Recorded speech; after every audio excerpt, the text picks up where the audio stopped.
Reaparece John McAfee, el recónico programador de software estadounidense que es requerido por la justicia de Belice para que responda a un interrogatorio tras el asesinato de uno de sus vecinos, quien fue hallado sin vida en el interior de su vivienda. El fundador de la compañía de antivirus McAfee misteriosamente huyó de la antigua colonia británica hacia Guatemala sin dar explicaciones a las autoridades y ya desde Ciudad de Guatemala aseguró que solicitará asilo político porque, según él, es víctima de una persecución política por parte del gobierno de Belice. Él es John McAfee. El pasado 11 de noviembre, el programador estadounidense de 67 años huyó de su casa en Belice, pocas horas después de que su vecino Gregory Fall fuera encontrado sin vida tras varios impactos de bala en su cuerpo. McAfee se convirtió en pieza clave del caso cuando las autoridades descubrieron que Fall se quejaba constantemente sobre el comportamiento de algunos perros que McAfee tenía en su casa. El programador cruzó la frontera hacia Guatemala, contrató un abogado e inició gestiones para solicitar asilo político al gobierno de Otto Pérez Molina. McAfee asegura que él es perseguido por el gobierno de Belice, supuestamente porque posee información confidencial sobre la corrupción en ese país.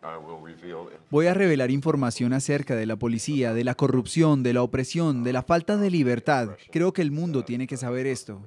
El primer ministro de Belice calificó como descabelladas y paranoicas las acusaciones de McAfee, donde afirma que lo quieren asesinar. NTN 24 con los protagonistas de la noticia. Vamos a saludar a Telésforo Guerra, abogado de John McAfee en Guatemala. Abogado Guerra, gracias por acompañarnos. Muy buenas noches, bienvenido a NTN 24. Usted ha tenido la oportunidad de hablar con el señor McAfee. ¿Qué le ha expresado él durante la conversación y cómo fue ese primer contacto para que usted se encargue de la solicitud de asilo?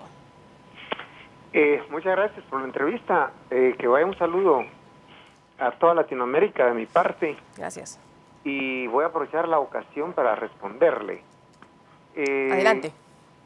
Sin tener conocimiento de lo que había sucedido, yo recibí una llamada de parte del señor McAfee que requería mis servicios profesionales y me explicó de qué se trataba cuando él ingresó aquí a territorio guatemalteco.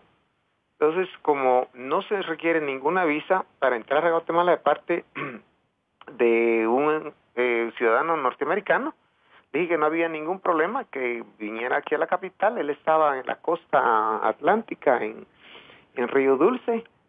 Me explicó qué había pasado y que si yo podía asumir su defensa ante una acusación injusta e ilegal que le estaban haciendo, lo que motivó una persecución política en su contra en Belice.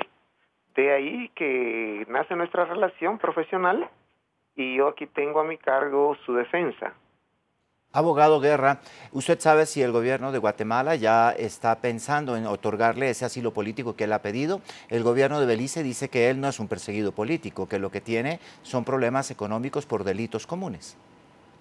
Sería difícil pensar en problemas económicos. McAfee ha ayudado al pueblo de Belice haciendo algunas aportaciones.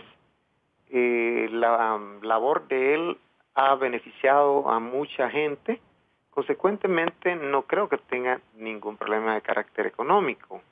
Por supuesto, ningún gobierno que persiga a un ciudadano, nacional o no nacional, va a aceptar jamás una responsabilidad de esta naturaleza. Máxime que se trata de una cuestión política, la persecución que se está dando en su contra. Por eso él buscó refugio aquí en Guatemala, me habló a mí y yo me hice cargo de su defensa a manera de lograr a su favor un asilo político por la persecución que existe de parte del gobierno de Belice.